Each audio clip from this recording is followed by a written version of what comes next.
I'm John McKee, editor of Messianic Apologetics, messianicapologetics.net.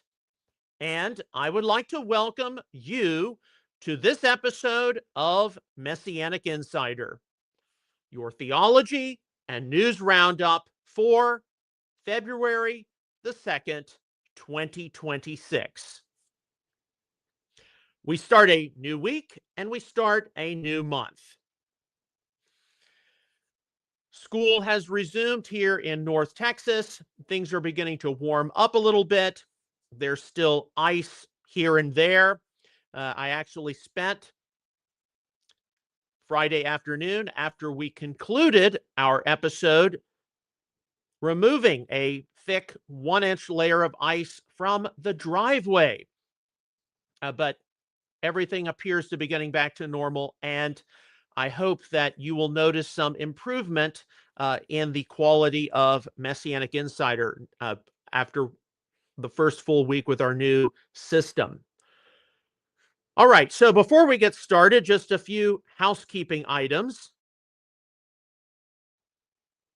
Please be sure, if you have not already, to go to the Messianic Apologetics website, messianicapologetics.net. Here in the right-hand column, you see blog notifications. Be automatically notified by email when Messianic Apologetics is updated. You can put your email address in there, hit subscribe, and you should receive an automatic notification when we post something new or we reintroduce something from our archives. That is different from the email announcement list, which you can subscribe to by clicking on the envelope icon in the upper right-hand column. That's our email announcement list with constant contact. All right, so on our theology roundup, we are continuing a 10-part series going through Romans chapters 9, 10, and 11. And we have 3 parts left. This is something which, of course, is very important right now in our growing age of anti-Semitism, anti-Zionism, replacement theology. And, of course, it's something which is very important for the Messianic mission and why we are here as Messianic people, what we're here to actually do. Our study has been taken from our ministry's commentary, Romans for the Practical Messianic, available in both paperback as well as ebook for Amazon Kindle. And it was recently updated at the end of 2025. You can access this resource as well as many others at messianictheology.store. All right, let me change windows really quickly, and then we will get into our study.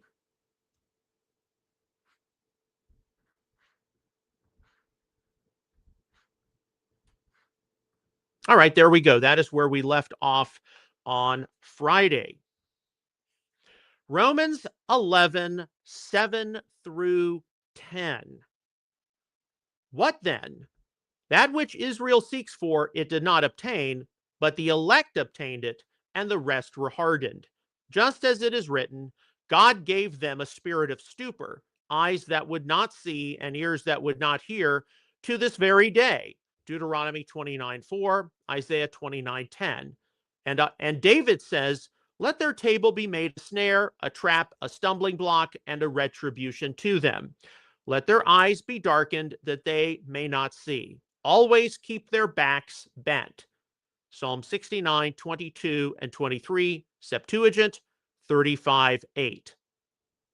And this is from the Messianic Apologetics Revised Version, adapted from the World Messianic Bible, which is in public domain.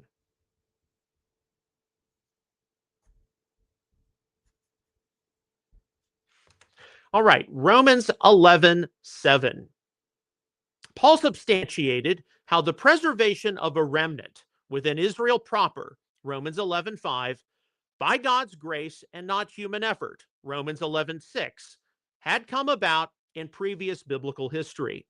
He asserted for his day how Israel failed to obtain what it was seeking. The elect obtained it, but the rest were hardened. Romans 11:7, English Standard Version. As is described in Romans 11:8 following. The hardening of the majority of people because of their sin is something which has been imposed upon them by God. Debate will certainly ensue among Calvinist and Arminian readers as to whether he ek loge, which the New American Standard renders as those who were chosen, but is more literally the elect. Revised Standard Version, New Revised Standard, English Standard Version, New International Version, are those who were predestined from eternity past to receive salvation, or those who constitute the remaining corporate of God's chosen, in contrast to the rest who were hardened. Douglas J. Moo, as a Reformed interpreter, does interestingly enough make the point: we have reason to conclude that God's hardening permanently binds people in the sin that they have chosen for themselves, unquote. Romans 11:8. It cannot go unnoticed how from Romans 11:8, 9, and 10, Paul would quote from the Torah, Deuteronomy 29:4, prophets, Isaiah 29:10, and writings, Psalm 69, 22 and 23, 35:8. Examining a breadth of challenges witnessed across Israel's ancient scriptures.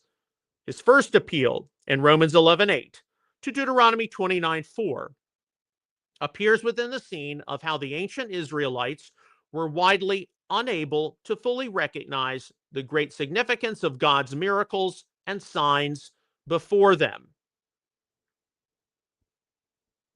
These are the words of the covenant which the Lord commanded Moses to make with the children of Israel in the land of Moab, in addition to the covenant which he made with them in Horeb.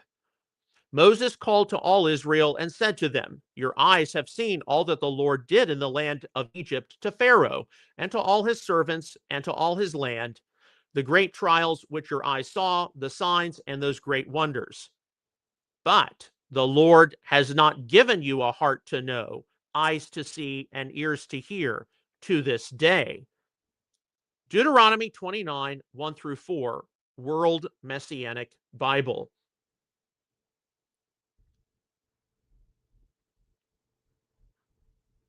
As much of the Torah's wilderness narrative unfortunately reveals, this being turned over to the inability to neither see nor comprehend often came as a result of the Israelites having witnessed God's great power, and then with them falling into sin and rebellion against him.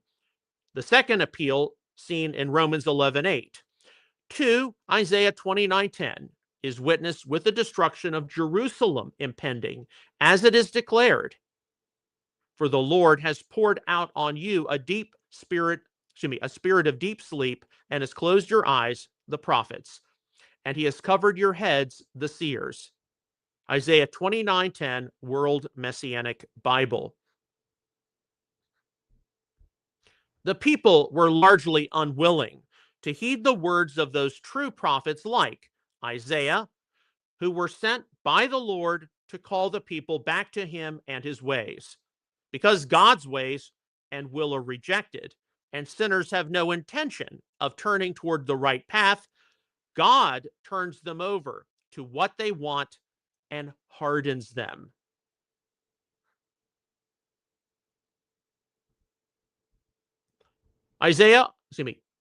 Romans 11, 9, and 10.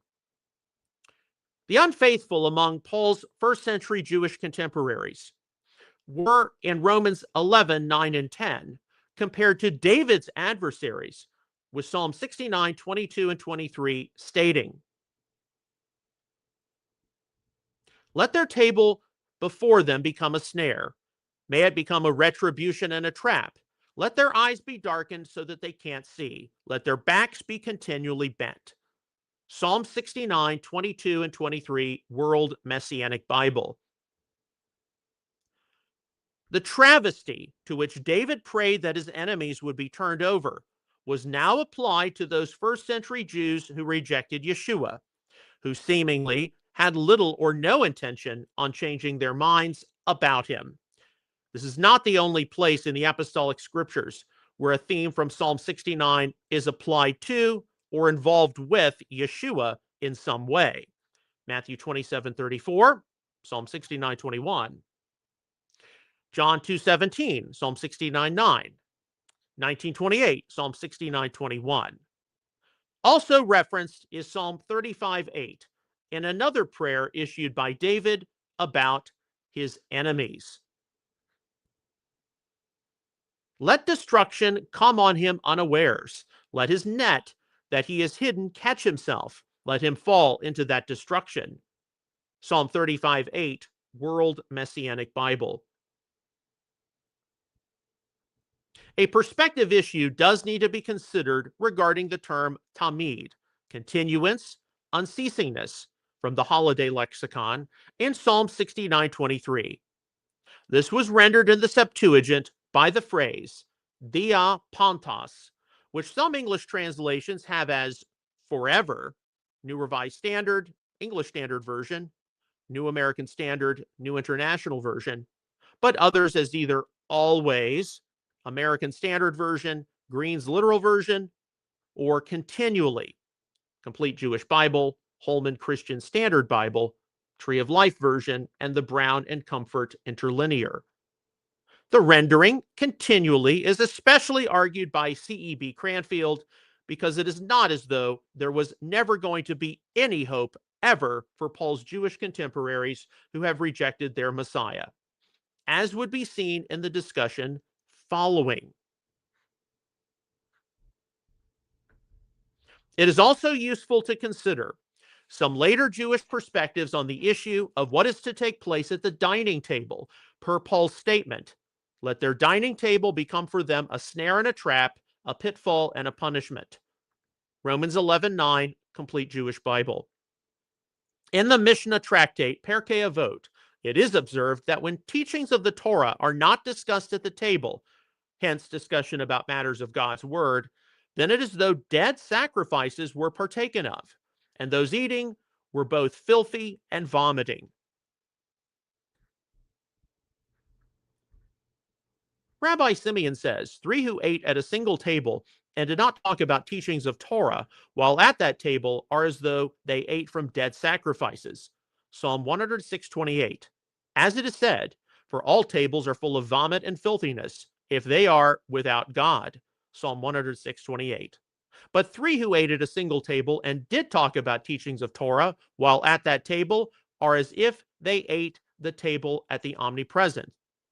Blessed is he, as it is said, and he said to me, this is the table that is before the Lord. Ezra 41:22. Mishnah Avot 3:3.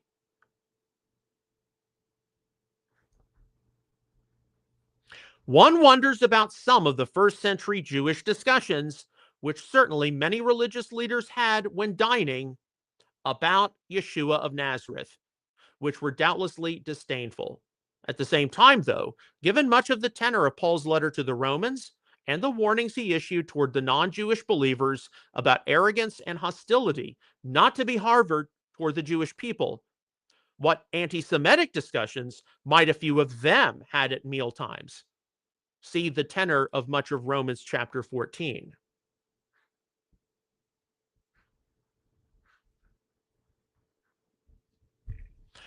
Romans 11:11 and 12. I ask then, did they stumble so as to fall? May it never be. But by their transgression, salvation has come to the nations to provoke them to jealousy. Deuteronomy 32:21.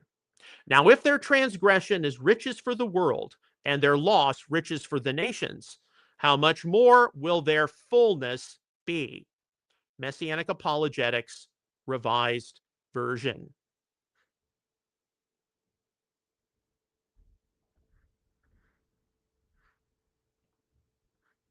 Romans 11:11.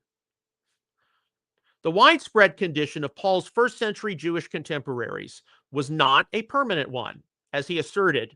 So I ask then, have they tripped up in such a way as to fall completely? Certainly not. Rather, by their trespass, salvation has come to the nations in order to make them jealous. Romans 11:11, Kingdom New Testament. Paul's frequent pattern in ministering the good news to a new location was to first declare it to those in the Jewish community, and were they to reject it, then go to the general population. Acts 18:6. The widespread stumbling of Paul's Jewish people to acknowledge their Messiah has not occurred with the intention that they should all fail permanently. The silver lining in this dilemma is that God's salvation has gone out to the wider world. Do note that there is a difference between Paul's fellow Jews just stumbling, the verb pataio, versus them falling or being defeated, the verb pipto. The Theological Dictionary of the New Testament addresses regarding the verb pataio, how. In Romans 11:11, the basic sense to stumble is plain, and there is perhaps a distinction from falling inasmuch as those who merely stumble may regain their balance, but falling has the greater finality of eternal ruin. Such a fall is not the purpose of the stumbling of the Jews. Theological Dictionary of the New Testament. This is realized in how salvation has gone to those of the nations, eis, ta, parazelosai, autus, so as to provoke to jealousy them. The Brown and Comfort Interlinear. A standard view of this is represented by James R. Edwards. Quote, both Jews and Gentiles benefit each other, although in quite unexpected ways. Jewish rejection of Christ caused the gospel to be spread with great success among the Gentiles, whereas Gentile acceptance of the gospel would arouse jealousy in Israel and ultimately bring Israel to faith. Unquote.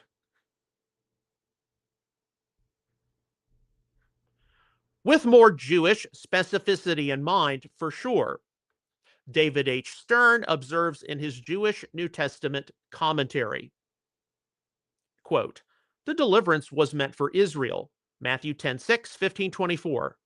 But as a nation, Israel failed to receive it. Individuals did accept it, but the majority, including the establishment, did not. This led to its being offered to the Gentiles, as the book of Acts documents. See especially Acts 13:42-47. Although God has never stopped holding out his hands to his disobeying and contradicting people. 10:21. Unquote. From the Jewish New Testament commentary. Referenced earlier in Romans 10:19, Deuteronomy 32:21 does declare, they have moved me to jealousy with that which is not God. They have provoked me to anger with their vanities. I will move them to jealousy with those who are not a people. I will provoke them to anger with a foolish nation. Deuteronomy 32:21, World Messianic Bible.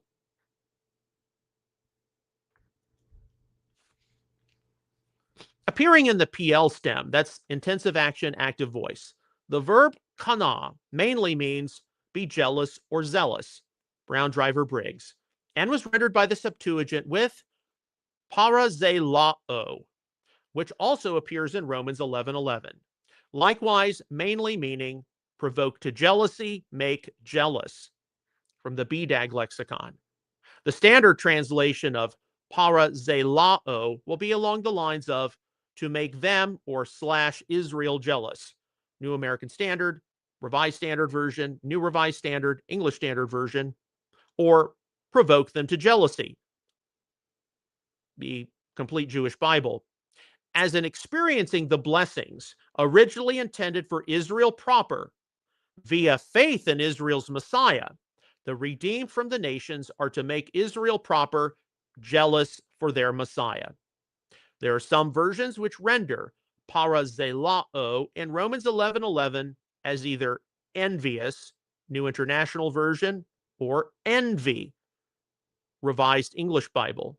The Phillips New Testament offers the fair paraphrase, with the result that Israel is made to see and feel what they have missed. A true provocation to jealousy of the Jewish people by non-Jewish people who trust in Israel's Messiah has frequently not occurred in Christian history due to the negative forces of anti-Semitism and anti-Judaism, with the exception of various isolated incidents. Certainly, with the rise of the Hebrew Christian movement in the 19th and early 20th centuries, the Zionist movement, greater interreligious dialogue and understanding, and definitely in the post-World War II and post-Holocaust world, there has been a greater percentage of examples occurring where non-Jewish believers have demonstrated the love of Israel's Messiah to Jewish people, and in the process have been used by the Lord to bring them to saving faith. Although I have to interject right now, that is something which is now in the year 2026 on significant decline. We're beginning to see, especially as baby boomers, some Generation X, their influence begins to wane, more millennials, and certainly Generation Z, and probably also Generation Alpha, those who've been influenced by social media and the forces of hyper liberal wokeism, but also woke rightism as well. We're seeing a decline in support for Jewish things and evangelicalism. And that's something which we're going to have to really reckon with in not so easy a way as the Messianic community.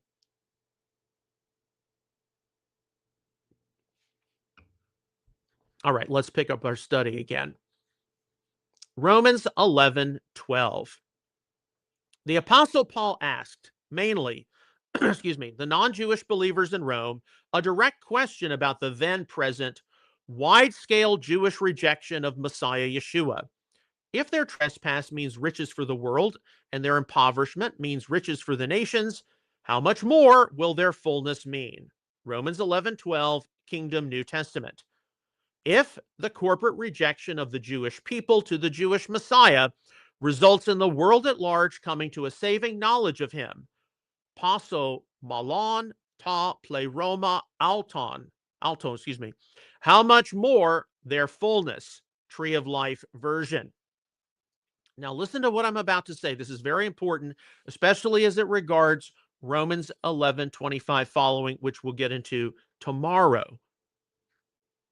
There is disagreement among examiners on how to approach Paul's usage of the term pleroma, best taken to mean that which is brought to fullness or completion from the BDAG lexicon, variably rendered as fulfillment, New American Standard, full inclusion, Revised Standard Version, New Revised Standard, English Standard Version, or fullness, New International Version. There are components of pleroma which can be either qualitative or quantitative. Most interpreters opt for pleroma, having a quantitative quality in Romans 11:12, describing the full number or full quota, William's New Testament, of the Jewish people to come to faith in the future, along with the full number of the Gentiles, Romans 11:25, Revised Standard Version, New Revised Standard, New International Version, also coming in. Moo fairly summarizes the options.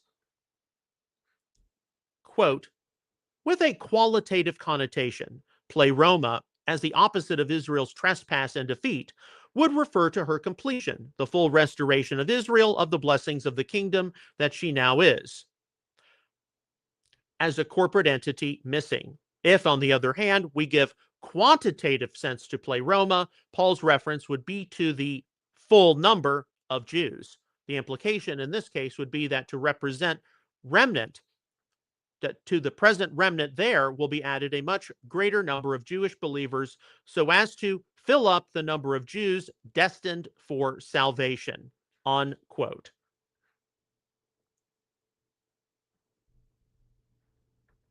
Although he supports an Arminian soteriology and thus pleroma as not involving predestination of individuals to salvation, Ben Witherington III still argues that, quote, the emphasis in pleroma is probably not on a set number of the elect, but rather on a full or large number, a great multitude, unquote.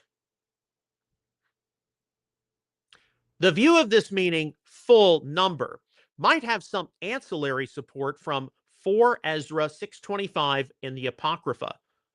And it shall be that whoever remains after all that I have foretold to you shall himself be saved, and shall see my salvation and the end of my world. Revised Standard Version. Also to be considered could be 2 Baruch 81:4 in the pseudepigrapha. And the Mighty One did according to the multitude of his grace, and the Most High according to the magnitude of his mercy. And he revealed to me a word that I might be comforted, and showed me visions that I might not again be sorrowful, and made known to me the mysteries of the times, and showed me the coming of periods.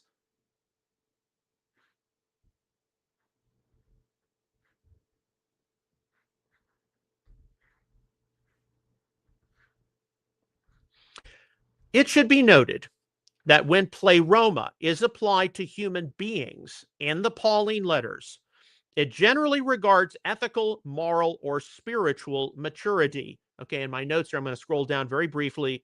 Um, that's from the article Fullness, appearing in the Dictionary of Paul and His Letters, the 1993 edition. So you can go look at that article for more information. And an interpreter should think that pleroma or fullness should be balanced with hetema, failure or loss. The Thayer lexicon divides hetema with a diminution, decrease, i.e., defeat, brought upon the Jewish people, in that so few of them had turned to Christ. When the time comes in history for the Jewish people to experience their fullness, a fullness which only the Messiah himself can bring to them, one can only imagine the spiritual power and abilities which can be accessible for them. And indeed, today, when one encounters a Jewish believer who has been truly changed by the living Yeshua, the supernatural power present can be most awesome to witness. Versions which have chosen to perhaps render pleroma along these lines include the New English Bible with how much more they're coming to full strength, but notably the complete Jewish Bible with how much greater riches will Israel in its fullness bring them.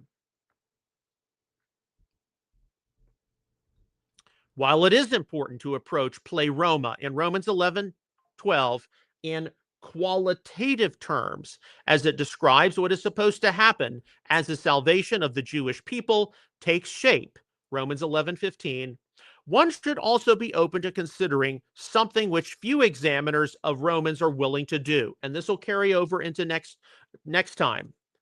Pleroma also involves a qualitative condition in Romans 11:25, describing a time when the best and brightest from the nations at large enter into the kingdom, discussed further.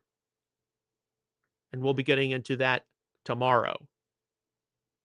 All right, our next set of passages. Romans 11:13 through 15.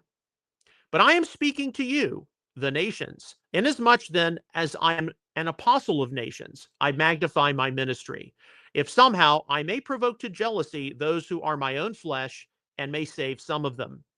For if their rejection be the reconciliation of the world, what will their acceptance be but life from the dead? Messianic Apologetics, Revised Version. Romans 11:13. The Apostle Paul had a distinct ministry calling and vocation to go to the nations. Romans 1:5, 15:9, 12, 16, Acts 9:15, Galatians 1:6, 2:7, Ephesians 2:11 to 22, 3:3, 6:10, one which he lauded. It is to you Gentiles that I am speaking. As an apostle to the Gentiles, I make much of that ministry. Romans 11:13, Revised English Bible. This did not mean that in his service to those of the nations, he did not seek out his fellow Jews, as he was deeply concerned about their well-being. For what is about to follow, F. Bruce makes the important point. Quote, Gentile believers, on hearing his argument thus far, might be inclined to think patronizingly of their Jewish fellow believers as refugees, mercifully rescued from the doom about to overtake an apostate nation, and to dismiss from any place in the divine purpose the majority of that nation. Unquote.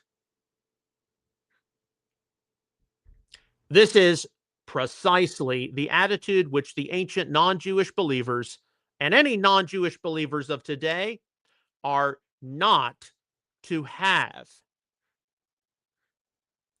And indeed, as we consider how important Romans 9, 10, and 11 is for salvation history, understanding what God is doing with Israel proper, the Jewish people, the salvation of the nations, where things are going, this instruction was largely given within the context of how far too many of Paul's Jewish people had dismissed Yeshua as Messiah, and various Greek and Roman believers were in severe danger of being arrogant toward them and demonstrating anti-Semitic and anti-Jewish attitudes.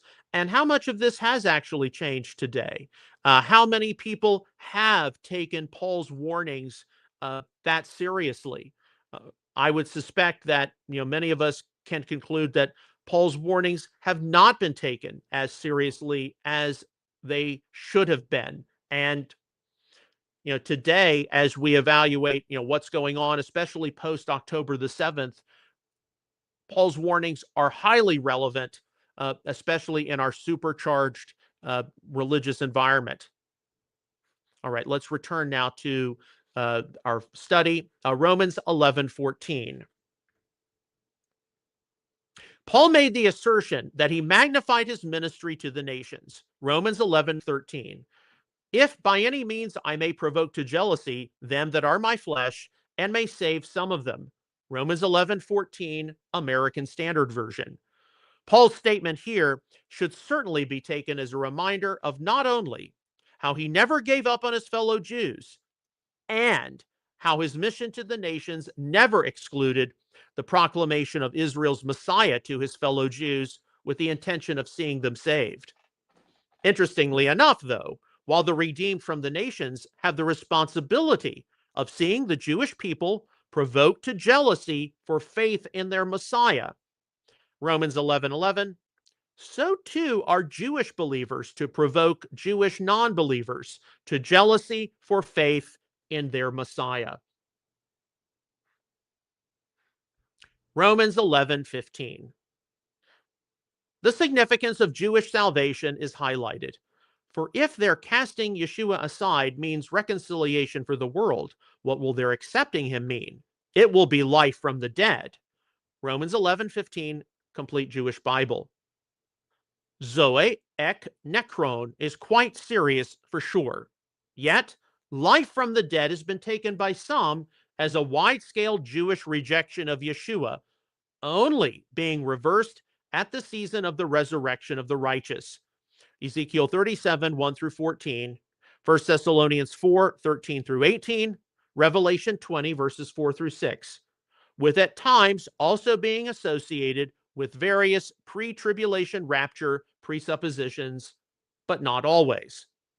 In the view of Witherington, quote, if, as I think, we should take this as a literal reference to the resurrection of the dead at the end of human history, then Paul is admitted that he does not envision a gradual progressive conversion of the Jews, but a large or mass change at the end of the history, which will usher in the resurrection of the dead and the Messianic or millennial age, unquote. Conversely, life from the dead is much better taken as an expression regarding how significant the wide-scale salvation of Paul's Jewish people is intended to be. As previously, he stated how born-again believers are to present themselves to God as those alive from the dead. Romans 6:13, New American Standard. There is a danger in that viewing life from the dead in Romans 11:15 as an eschatological timestamp, that non-Jewish believers should not be too concerned with the salvation of the Jewish people and their knowing Messiah Yeshua, and treat it widely as an end-time phenomena, not affecting the people of God too much in the present. This would make Jewish evangelism and salvation something to be practiced entirely passively as God's concern and not a concern of all believers, regardless of when the resurrection, second coming, etc., are to take place. And our last set of verses, Romans 11:16 through 21. If the first fruit is holy, so is the lump of dough. If the root is holy, so are the branches. Numbers 15:17 through 21, Ezekiel 44:30, Numbers 10:37. But if some of the branches were broken off, and you, being a wild olive, were grafted in among them, and became partaker with them of the root and of the richness of the olive tree, do not boast against the branches. But if you boast, remember that it is not you who support the root, but the root supports you. You will say then, branches were broken off that I might be grafted in. Well said. They were broken off by their unbelief, but you stand by your faith. Do not be conceited, but fear. For if God did not spare the natural branches, neither will he spare you. Messianic Apologetics, Revised Version. All right, so this is a very important passage for today's Messianic community because it talks about the concept of non-Jewish believers and Israel's Messiah being grafted into the olive tree. And there's not a Messianic congregation, there's not a Messianic assembly which doesn't focus on this passage in some way. But these statements were delivered within the context of a warning. So, as great as it is for non-Jewish believers in Israel's Messiah to be wild branches grafted into the olive tree, guess what? It comes with a significant warning about if you're arrogant toward the natural branches, you might be broken off. So that is a warning which needs to be remembered by all of us. And it is a warning which needs to be declared, especially today. Romans 11:16. Romans 11:16 through 24, which we will discuss in part today, and 11:25 to 29, which we'll be getting into in part tomorrow, following, are obviously two of the most important parts of not only the epistle to the Romans, but of the entire apostolic writings, New Testament, for today's Messianic movement. It is in Romans 11:16 through 24 and 11:25 through 29, where the imagery of Israel as an olive tree into which the wild branches of believers from the nations are grafted originates. Few of today's Messianic people should deny the fact that the discussion of the olive tree in Romans chapter 11 affects our ecclesiology and what we believe about Jewish and non-Jewish believers in the body of Messiah. One of the major positive thrusts of Paul's preceding word in Romans 11:11 through 15 is how, if their trespass means riches for the world and their impoverishment means riches for the nations, how much more will their fullness mean? Romans 11:12, Kingdom New Testament. If something miraculous, the reconciliation of the world at large, Romans 11:15, has come about via a wide-scale Jewish rejection of Yeshua, what on heaven or earth will come about via a wide-scale Jewish acceptance of Yeshua? Well, the inclusion of the nations within the kingdom realm of Israel compared to a tree, Jeremiah 11:16 and 17, Psalm 92:13, is important. Paul made the steadfast point that being welcomed into God's people does not mean that non-Jewish believers are to be arrogant or prideful about a wide-scale Jewish rejection of Yeshua. Such a disdain can and will merit penalties from the Almighty. Romans 11:20b to 21.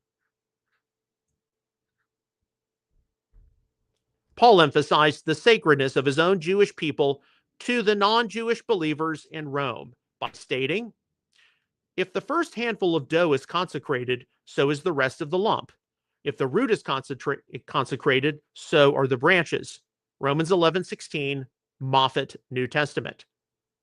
What is mainly emphasized here is how the first batch of dough was to be presented before the Lord as an offering, seemingly likened unto the righteous remnant of Israel proper, of which Paul was a part. The Lord spoke to Moses, saying, speak to the children of Israel and tell them, when you come into the land where I bring you, then it shall be that when you eat of the bread of the land, you shall offer up a wave offering to the Lord. Of the first of your dough, you shall offer up a cake for a wave offering. As the wave offering of the threshing floor, so you shall heave it. Of the first of your dough, you shall give to the Lord a wave offering throughout your generations. Numbers 15:17 through 21, World Messianic Bible. Paul's direction is that the non-Jewish believers treat the rest of Israel like the rest of the dough that would be used for normal cooking and eating, something which has been used for a holy purpose. Obviously representing some value judgments, the Montgomery New Testament paraphrase of Romans 11:16a should still be noted.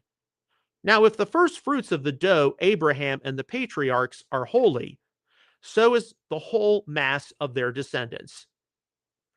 The point made is that the Jewish people at large are still to be regarded as consecrated and sacred to God, even if they have widely rejected their Messiah. As the Montgomery paraphrase finishes Romans 11:16, and if the root of a tree, Abraham, is holy, so also are the branches his descendants.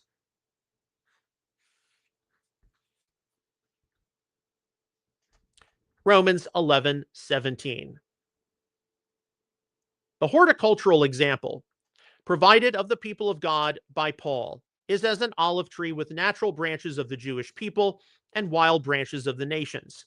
Yet, it is depicted in terms of some natural branches having to be broken off, making some room for wild branches to be grafted in. But if some of the branches were broken off, and you, being a wild olive, were grafted in among them and became a partaker of the root of the olive tree with its richness, Romans 11:17, Tree of Life version. While there is some debate and discussion as to whether the olive tree represents God, the Messiah, Abraham, and or the patriarchs of Israel, it cannot be avoided that the kingdom of Israel, needing to be restored, presumably via the work of the Messiah, is depicted as being an olive tree in the Tanakh. The Lord called your name a green olive tree, beautiful in fruit and form. With the noise of a great tumult, he has kindled fire on it, and its branches are worthless. The Lord of hosts who planted you has pronounced evil against you because of the evil of the house of Israel and of the house of Judah, which they have done to provoke me by offering up sacrifices to Baal. Jeremiah 11:16 and 17, New American Standard. Return, O Israel, to the Lord your God, for you have stumbled because of your iniquity. Take words with you and return to the Lord. Say to him, take away all iniquity and receive us graciously, that we may present the fruit of our lips. Assyria will not save us. We will not ride on horses, nor will we say again, our God, to the work of our hands. For in you the orphan finds mercy. I will heal their apostasy. I will love them freely, for my anger has turned away from them. I will be like the dew to Israel. He will blossom like the lily, and he will take root like the cedars of Lebanon. His shoots will sprout, and his beauty will be like the olive tree, and his fragrance like the cedars of Lebanon. Those who live in his shadow will again raise grain, and they will blossom like the vine. His renown will be like the wine of Lebanon. Hosea 14:1 through 7, New American Standard.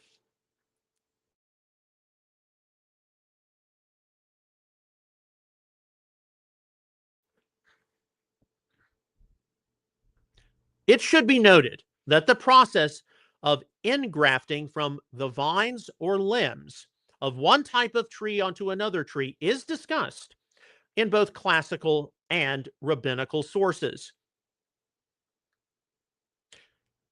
Grafting has long since been perfected, since people have tried every possibility. Virgil mentions the grafting of nuts onto an arbutus, apples onto a plane tree, and cherries onto an elm. Nothing more can be devised. At any rate, it is now a long time since any new variety of fruit has been discovered. Pliny, Natural History, 1757.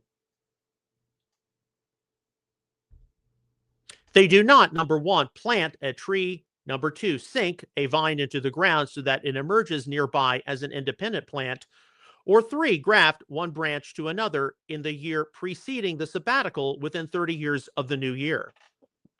And if one, number one, planted a tree, number two, sank a vine into the ground, or number three, grafted one branch to another within 30 days of the beginning of the sabbatical year, one must uproot that which was planted, sunk, or grafted so as to rectify the transgression which he has committed.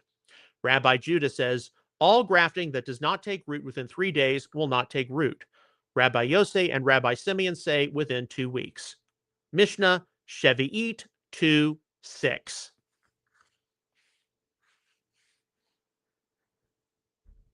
Even with there being some variance in the grafts made and the procedures employed, the analogy of non-Jewish believers being incorporated into the kingdom of Israel like wild olive branches grafted in should have been fairly comprehensible.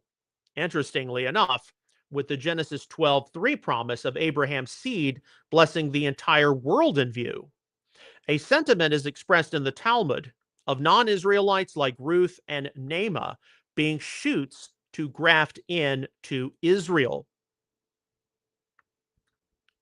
And further said Rabbi Eliezer, what is the meaning of the verse of scripture? And in you shall all the families of the earth be blessed. Genesis 12:3. Said the Holy One, blessed be to Abraham, I have 2 good shoots to graft onto you, Ruth of Moab and Naamah of Ammon. And in you shall all the families of the earth, even the other families on the earth, enjoy blessings only on account of Israel. All the nations of the earth, Genesis 18:18, even the ships that sail from Gaul to Spain are blessed only on account of Israel. Yevamot 63a. That's kind of interesting. What is the process of being grafted in? Obviously, given the description of non-Jewish believers as a wild olive, Romans 11:17-24, they are transplanted from one sphere of influence to another sphere of influence. And this is a good thing because God is the one who grafts in branches to the tree as well as removes them. Romans 11:21-23. Appearing in Romans 11:17, 19, 23, 24. The verb egkentridzo means to cause a shoot or bud, scion, to unite with the stock of a growing plant, graft of trees, from the BDAG lexicon. Obviously, in this case, when a wild olive branch is grafted into a different olive tree, the wild olive branch will continue to produce the same kind of olives it produced on the previous olive tree. So, if non-Jewish believers are grafted in to the olive tree of Israel, it may be said that they do preserve a noticeable degree of their own ethnic and cultural distinctiveness. The olive tree hardly becomes homogenized with the same type of olives, but is rather diversified among a variety of olives with distinct but overall consistent olive flavors. Yet, whether one is a natural or wild branch, they are all to be regarded as olives, i.e., of the human race. This is not like grafting pear branches onto an apple tree, nor is it like grafting apple branches onto a plum tree.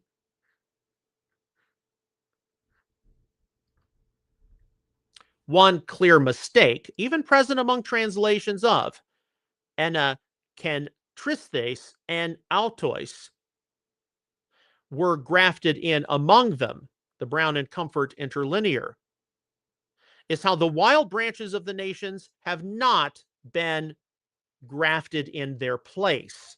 Revised Standard Version, New Revised Standard. a rendering offered to perhaps support a replacement theology motif. The first definition of the preposition "en," provided by the BDAG lexicon, is notably marker of a position defined as being in a location, in, among. While space has been made for the wild branches of the nations, it is not as though natural branches from Israel proper cannot be grafted back in. Romans 11:23. If anything, the wild branches from the nations are to take definite notice of the natural branches from Israel proper still present on the tree, those Messianic Jewish believers who have recognized Yeshua and desire to see more of them.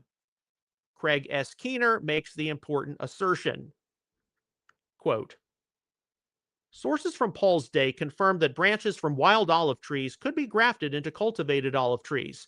In the same way, foreigners to Israel's covenant could become part of God's covenant, while unfaithful Jews could be severed from it. But Jewish branches with faith could be grafted in more naturally than foreign branches, and Gentile believers who depended on their own ethnicity rather than on God's kindness would also be severed. Unquote.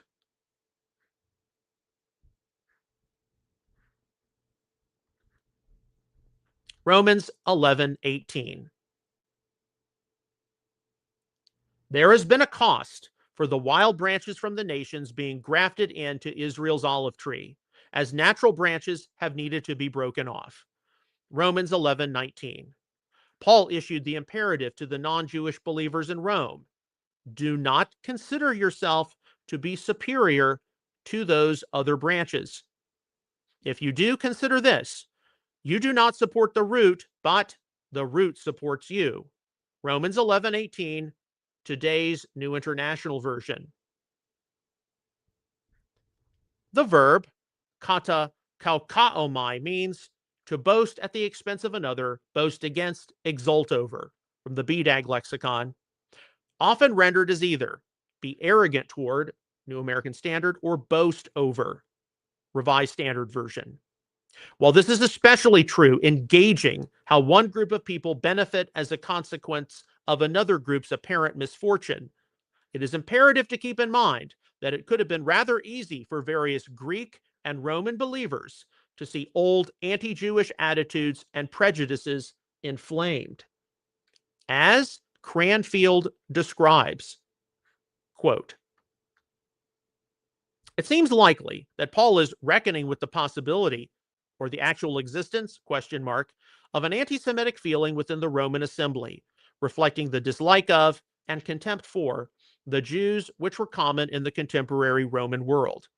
That prejudice belonging to the Gentile Christians' pagan past would, if it had not yet been eradicated by the discipline of the gospel, be only too likely to be revived and aggravated by a sense of spiritual superiority is evident. Unquote.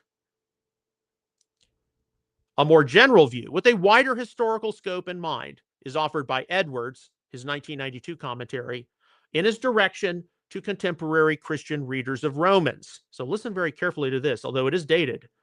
Quote, to deny that Christianity grows from Israel or that Jesus was a Jew is to lay an axe at the root of the Christian religion. When Gentile Christians deny their Old Testament heritage, they are, according to Paul's illustration, sawing off the branch on which they sit. Anti-Semitism is a boomerang which will return to lop off the heads of Christians. Unquote.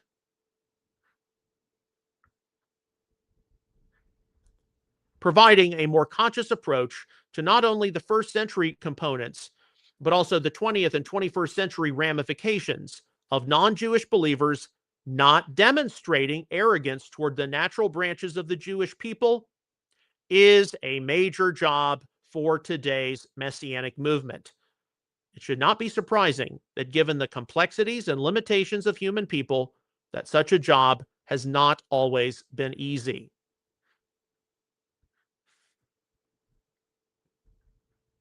And finally, Romans 11:19 through 21. It is correct, as a typical non-Jewish Roman believer would have stated, branches were broken off so that I might be grafted in. Romans 11:19, New American Standard. Paul concurred with this seemingly neutral conclusion to be drawn, but also issued a certain warning. True enough, they were broken off by unbelief, but you stand by faith. Do not be arrogant, but be afraid. Romans 11:20, Holman Christian Standard Bible. The reason for such non-Jewish believers, wild olive branches grafted into Israel's olive tree, not harboring arrogance or prejudice toward natural Jewish branches broken off, is clear enough. For if God did not spare the natural branches, he will not spare you either. Romans 11:21, New American Standard. The Message offers a good paraphrase. If God didn't think twice about taking pruning shears to the natural branches, why would he hesitate over you? He wouldn't give it a second thought. All right, and that concludes our study for today. We've got two more parts on Romans chapter 11, which, if everything goes as planned, we'll finish it up by Wednesday. Tomorrow will be Romans 11:22 through 25, and then concluding Wednesday with Romans 11:26 through 36. You can just kind of keep that in mind in your Bible reading as you reflect, hopefully, on some of the notes you've been taking. And let me switch windows really quickly. Our study has been taken from our ministry commentary, Romans for the Practical Messianic, available both paperback as well as ebook for Amazon Kindle. You can check out messianictheology.store to find all the links to that. Okay, so this concludes our theology roundup. Now let's move on to some news. We do the news roundup after the theology roundup because the news is time sensitive and it changes from day to day. And in fact, over the weekend, I saw one of the news sources I follow, they reported one thing, and then the next day they had to correct themselves. So, the news is time sensitive. But we do know right now there are situations which are brewing. A lot of people are very concerned. They're very worried about what's going to happen. And we're here to do our best as a ministry to facilitate stability, because we're following a chain of events, a series of events similar to what we saw last spring in the lead up to the 12-day war. And many of us are expecting some kind of a point event regarding the current situation in Iran. We do not want to speak presumptuously. We know that President Trump, Prime Minister Netanyahu, among others, have an extreme amount of pressure upon them to make the right decision. And so we pray for those leaders. We hope that they will make the best informed decision for the United States, for Israel. We also, of course, are seeing more and more protests demanding that the exiled crown prince of Iran return to Iran and establish a new government. So we just continue to wait and see. We pray, number one, for peace, Israel, Gaza, the Middle East, Iran. Number two, we pray for peace, Russia, Ukraine. And number three, we pray for reason and sanity to prevail here on the American home front and in the Western Hemisphere. And we also have a lot of files from Epstein being released all over social media, a lot of claims being made. Doubtlessly, we're going to have to sort through many of those in the coming weeks and months.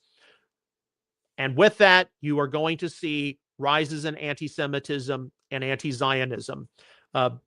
Others are going to say, now, wait a second. Yeah, there are Jewish people who have done some bad things, but what about all these other people who are not Jewish and they've done some bad things? So we've got to be able to sort through a lot of this as a Messianic community, which I would politely remind us, we have invoked upon ourselves that we are the end time move of God. So this is not the time for us to be quiet. It's not the time for us to just think that it's all going to blow over. It's a time for us to be well informed, stay sane, and be able to calm other people when various dramas take place, because they will take place. Okay, so all the links I'm about to go through, these should be available for you to look at later today when this episode is archived at messianicapologetics.net. So you can look at the different articles, read them in total, watch the different clips, etc. All right, our first story. This was posted over the weekend. It was posted on Saturday. This is 1 minute, 23 seconds. You can look at this. This is one of many sources which has forwarded on. Trump published a video telling Tucker Carlson and Candace Owens to shut the, yes, F-U-C-K up. And this video has references to what has taken place over the past few years. It has direct references to some of the influencers out there like Candace Owens, Tucker Carlson, a number of other people on the fringe. And they're making claims which are unsubstantiated. They're trying to divide the right. Yeah, so Trump has just basically told them to shut the blank up. And of course, some of these voices are going to be out there making a lot of claims with the Epstein files, more and more materials being released. Okay, from Iran International English, the 31st of January. U.S. President Donald Trump said on Saturday, Washington cannot share its Iran plan with its Persian Gulf allies. So, yeah. And one of the statements made is here, but look, the plan is that Iran is talking to us and we'll see if we can do something. Otherwise, we'll see what happens. We have a big fleet heading out there, bigger than we had and still have actually in Venezuela. So I know right now there are a lot of people who are upset that, look, Trump said to the Iranian people who were revolting against the Islamic Republic that, help is on the way, but Iran is not the same as Venezuela. And it took a number of months. Okay, there was this buildup, naval buildup north of Venezuela. We've got a naval buildup in and around Iran taking place. Also, the moving of other military assets. But there are more factors to be considered regarding U.S. military action against Iran than what was done with Nicolas Maduro in Venezuela. So please do keep that in mind. Huge amount of pressure is on the president right now, Prime Minister of Israel, and others. Okay, this is a story which affects more the Russia-Ukraine situation, but I thought it was interesting. Visegrad 24, January the 31st, so Saturday, 3:30 p.m. Joschka Fischer, who served as the German vice chancellor and foreign minister from the notoriously anti-nuclear Green Party, now says that Europe needs its own atomic bomb. Okay, so that's Joschka Fischer there. I remember when I was at the University of Oklahoma taking European politics, and of course, we paid very close attention to the European Union. Germany sits at the heart of the European Union. So 2001, but mostly 2002, paying attention to the German government. That's the coalition between Gerhard Schroeder leading the SPD, Social Democrats, Joschka Fischer leading the Greens. And it was at that time when the Green Party, as the junior coalition member, made sure that Germany was set on a course to dismantle and deactivate all of their nuclear reactors and rely solely on renewables like wind, for example. And of course, you've all seen the story that right now, Chancellor Merz is saying that was a bad idea. It's affecting our industry. It's affecting our economy. How can you have an industrial economy without power? And a lot of the power that Germany and Europe is having to purchase is coming from Russia. So, in a very unique twist of events, Joschka Fischer, who was kind of a radical as a young man, now he's getting much older, and he's saying maybe Europe needs its own atomic bomb. Now, of course, Germany, even though it doesn't have an atomic bomb, these advanced European countries, they've got the technology. They can do it very, very quickly. Will it happen? Probably not. It's probably a talking point, but because of the shift noticeably seen in the United States, which does host nuclear weapons in various NATO countries which don't have them. Here, the observation is Europe needs its own atomic weapon.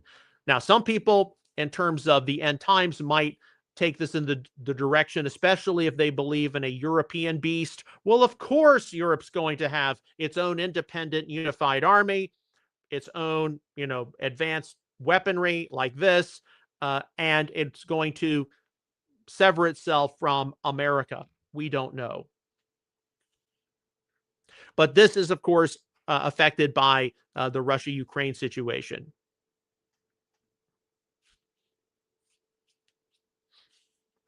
Okay, so our next story. This is from Open Source Intel Defender, January the 31st. And it is a little dated, but the main point was, this was posted at 3:30 p.m. A few hours ago, Ali Larijani stated that structural arrangements for negotiations were progressing between Iran and the United States. And here you have Qatar's Prime Minister and Foreign Minister of Affairs, Mohammed bin Abdul Rahman bin Jassim Al Thani, traveled to the Iranian capital, Tehran, earlier today and met with Ali Larijani, Secretary of the Supreme National Security Council of Iran. So we do know from the weekend that some mechanisms are in place for all parties concerned. Well, maybe the United States, maybe we can cut a deal with Iran and their nuclear aspirations and what have you. And many are looking at, what do you mean cut a deal with Iran? That's a betrayal of all these Iranian protesters. There are all kinds of things up in the air right now. Okay, we're going to change gears to domestic. This occurred over the weekend, and I thought it was very important to pass on. Fox News. Sanford and Son star Grady DeMond Wilson dead at 79. Wilson's sons Christopher confirmed the actor died of prostate cancer at his California home. So there's DeMond Wilson right there. Some of you all remember Sanford and Son. Now, I'm passing this along because I have a story associated with DeMond Wilson. So some of y'all, you can go look at his obituary. You can go look at his story. Many of you all grew up watching Sanford and Son. I remember watching a little bit of it. But in 1995, the fall of 1995, so this would have been a little over 30 years ago, and I was a freshman in high school. DeMond Wilson was a Pentecostal minister, and my stepfather, Mark Huey, I don't know what he was doing, but he was doing something with the Christian community here in Dallas at the time. We were still nominally involved in, charismatic things. God was steadily pulling us into the Messianic movement, but we weren't committed yet. Grandmother Jeffries was visiting. I remember that. And Pop was, driving, different people around at something he was involved with. And one of those people was DeMond Wilson. And one evening we were having supper at home. Grandmother was there, my mother was there, and Pop showed up at the house with DeMond Wilson, who I got to meet, had a very brief, like 3 or 4 minute visit. And then, of course, later that evening, Pop had to take him on to whatever event he was going to. But I remember my late grandmother saying, "Oh, yes, I remember you, Sanford and Son with Red Fox." And I don't remember DeMond Wilson beyond that, but very infrequently do any of us have someone who is a little bit of a celebrity show up in our own home. And he was polite and he was gracious, as I remember, as a 14-year-old. But yeah, that's just very sad to see, because he did represent a previous era, and our condolences go out to his family and loved ones. Okay, back to the Middle East. Okay, here's one from Open Source Intel, February the 1st. So yesterday at 2:35 a.m. Khamenei threatens President Trump. So there's Ayatollah Khamenei.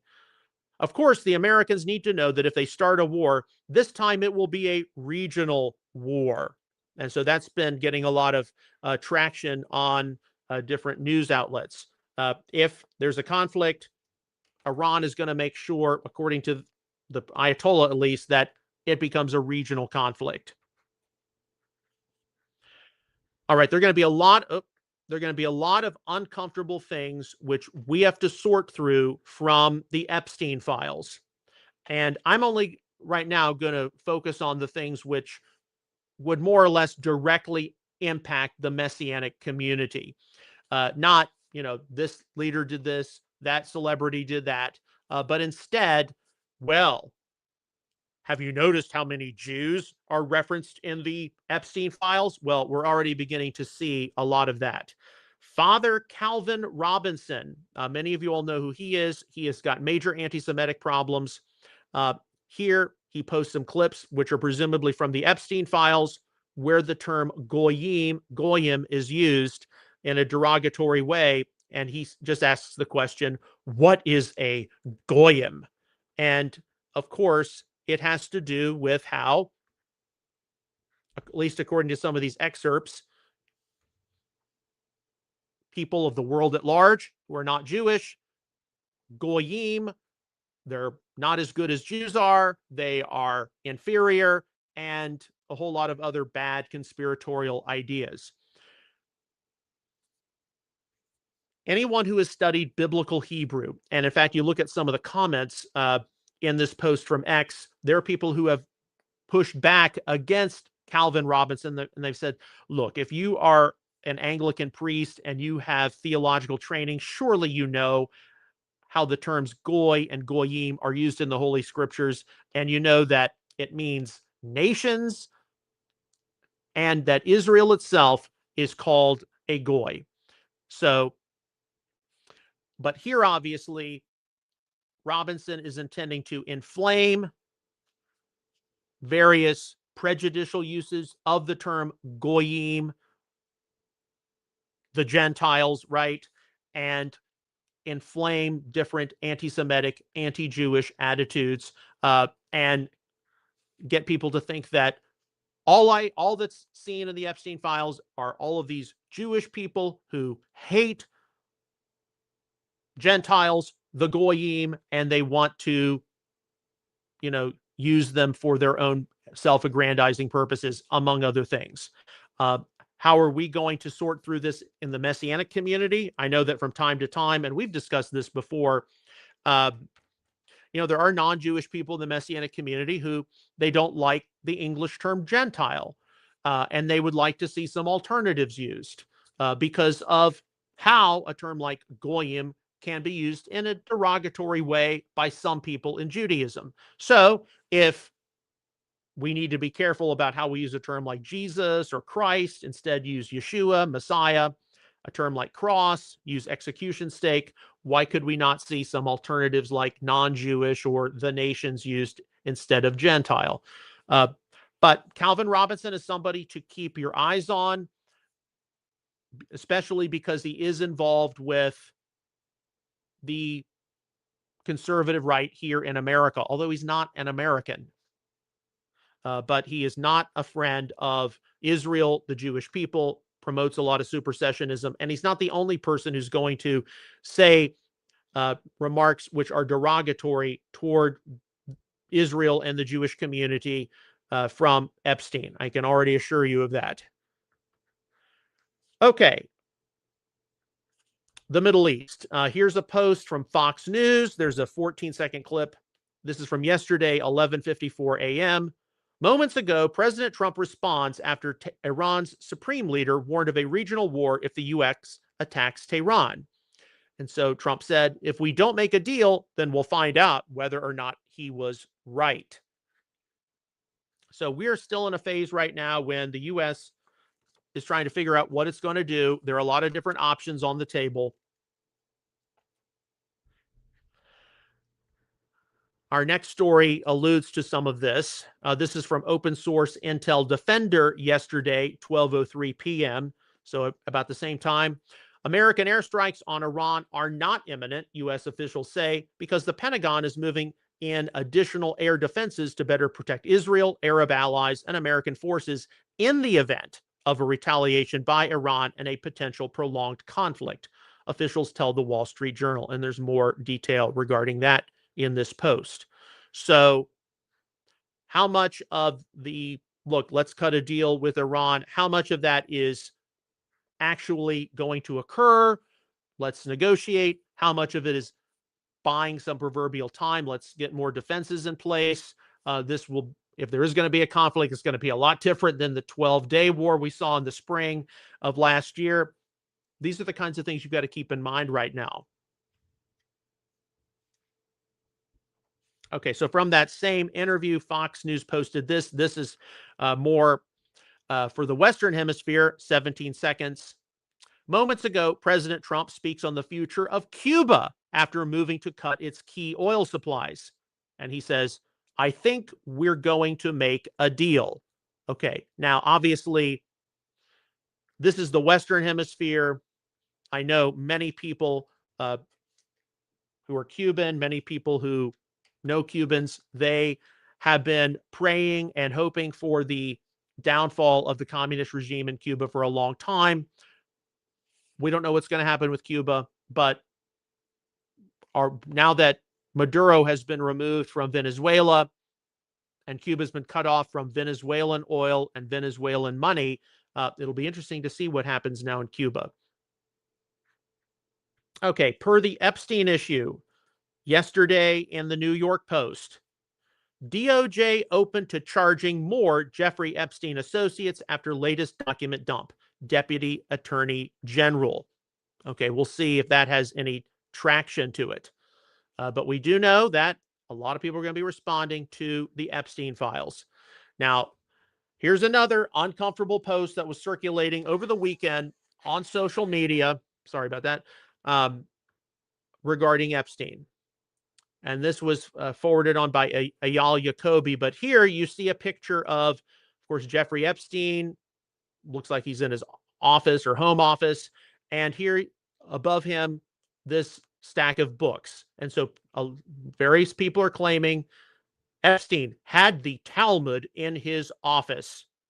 And then a couple of other things about Epstein, which we'll likely see more posts on in the future. But it's just assumed that stack of books, that's the Talmud, and that's the worldview of Jeffrey Epstein. Now here, Eyal Jacoby, who is Jewish, very active on social media, defending Israel, defending the Jewish people, forwarding on the picture of the same scene here. There you see some of those same books rearranged a little differently. Not a single Jew is defending Epstein. That's not the Talmud. Epstein was not part of any Jewish congregation. And then he interjects, if you want to go down this rabbit hole, should we all begin talking about the Catholic Church's history?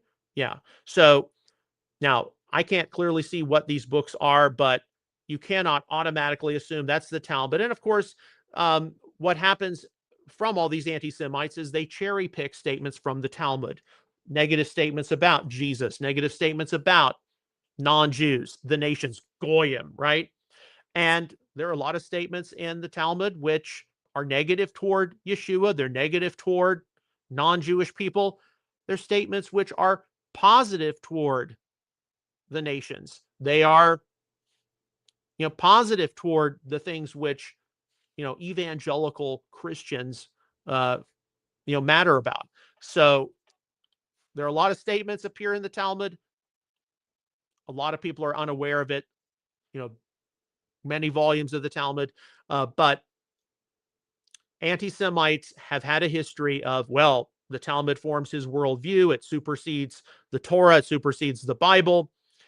And they just assume they see a stack of books, a set of books, that's got to be the Talmud. No, it doesn't. But I'm sure this is not going to be the last time we see that picture circulate and people comment about it. All right, here's an interesting article from the New York Post, which has got a lot of people talking. Resurfaced 3,300-year-old Egyptian document hints at biblical giants being real.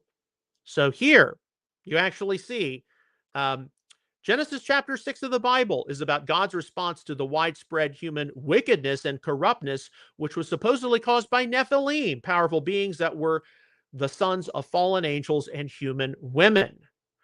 So, I mean, this is something people are going to debate about. Fast forward to now, Anastasi 1, a 3,300-year-old document that's been in the British Museum since 1839 and has reignited the interest of the Associates for Biblical Research, a religious organization in Pennsylvania, has historians and researchers believing that these men of renowned giants may actually have been real. And it goes on to say, the ancient document that is believed to be from the 13th century BCE mentions run-ins with the Shosu people who were supposedly 8 feet tall, which scared Israelites, as originally reported by the Daily Mail. Okay, and there was an article I saw followed up on this on My Charisma. I've decided not to refer to it today. But, of course, big, huge question about the Nephilim of Genesis 6, fallen angels, human females, a hybrid race of giants. This document from Egypt is going to get a lot of people talking about it. And then as it involves end time prophecy, the last days will be like the days of Noah. So many people expect some kind of return of the Nephilim, and they usually tie it into extraterrestrials, aliens, that sort of thing. We've talked about this many times before. And I do believe that one of the reasons of the flood in Genesis 6 was because fallen angels and human females cohabitated. That is a controversial position to hold to. I'm not alone in that. Likewise, it's something which can be easily exaggerated and then marketed for people to gain a following, which is wrong. We want to be able to look at the Nephilim issue intelligibly and calmly, but a lot of people are talking about that. So with that in mind, because we do pass on, these kinds of things, here's a post which appeared on my Instagram feed yesterday. And what gets me is that it uses the term Yeshua, not just Jesus. The truth about Yeshua. We're passing this on as information. I don't believe in any of it. Jesus' real name was Yeshua. Yes and amen. But here you see, he was incarnated on earth from the Pleiades and was a super advanced soul. His primary mission was to spread truth, raise the vibration of those around him, and teach them about their own creator abilities.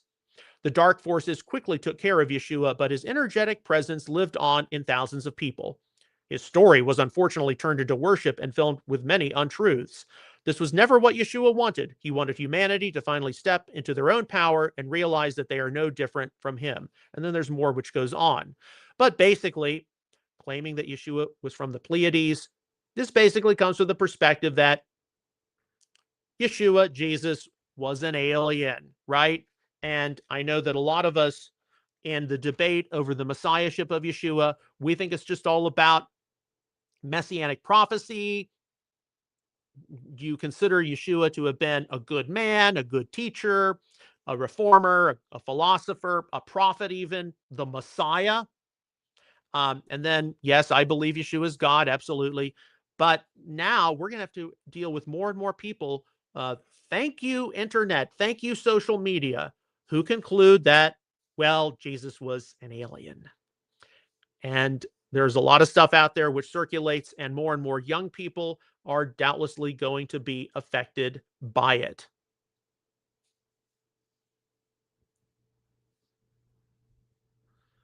Okay, so our next story, and this is from open source Intel. Comprehensive military buildup for the Iran op. And here you have a graphic with a lot of potential military assets being moved into the Middle East, and as well as other assets, mainly in Europe, that the U.S. can pull from. And here you got the different ships and submarines and aircraft. This was posted this morning at 2:25 a.m. Of course, this just gives you a good idea.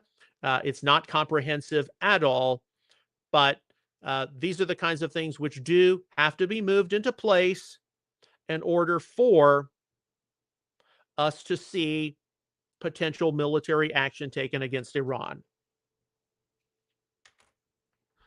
Okay, let's go back into space. This is a good article you can look at from CBS News yesterday. Artemis 2 could take humans farther than they've ever gone before. Okay, for the first time in more than 50 years, NASA is set to launch astronauts to the moon. NASA, as part of the upcoming Artemis 2 mission, plans to send 4 astronauts on a flight around the far side of the moon.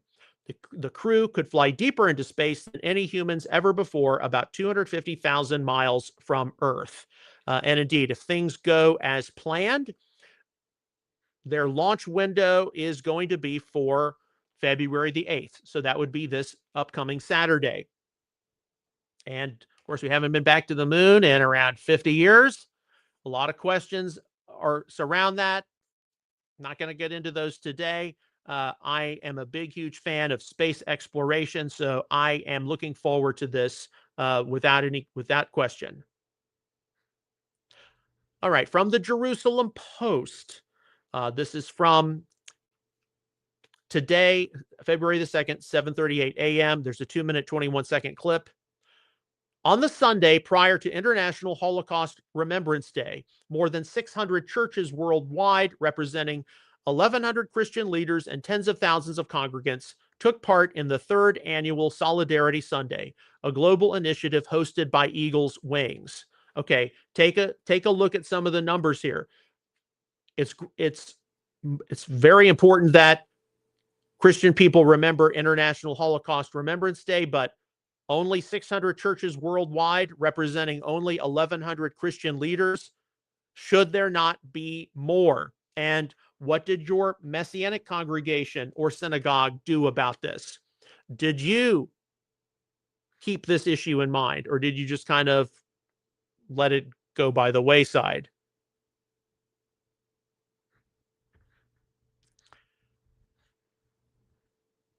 Okay, open source Intel Defender. This is from today, 8:54 a.m. Iranian President Masoud Pezeshkian has ordered that Iran immediately enter into nuclear talks and further negotiations with the United States.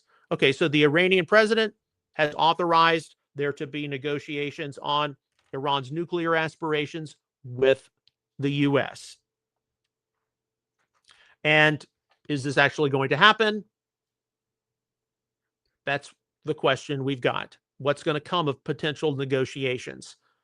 Okay, we've also alluded to this, but this is from today, Visegrad 24. Saudi Arabia urges Trump to strike Iran while Islamic regime is vulnerable. Axios reports that there has been a reversal in the Saudi position on the U.S. striking the Islamic regime in Iran. Saudi Defense Minister Prince Khalid bin Salman said in a private briefing on Friday in Washington that if President Trump doesn't follow through on his threats against Iran, the regime will end up stronger. And then it talks about how the U.S. has agreed to sell advanced military hardware to Saudi Arabia. Okay, we got 2 more stories. And that's just covered that one. Yeah, and both of them involve the Iranian situation. Open source Intel Defender.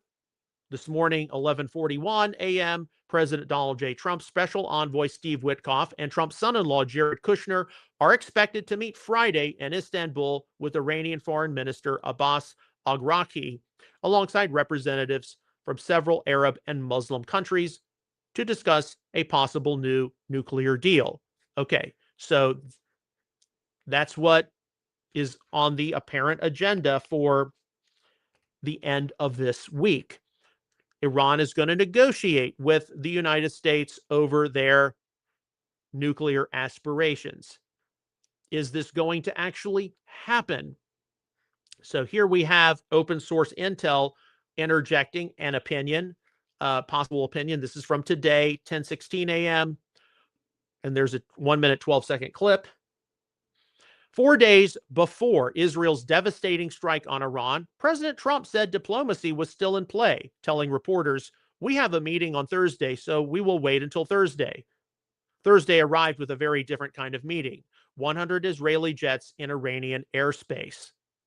Okay, so we don't want to be presumptuous. We do not want to speak things into being which are or are not going to happen, but we do take notice of what has happened in the past and in the events which led up to the 12-day war. And so with this, we'll try to cut a deal with Iran, and we'll see what happens.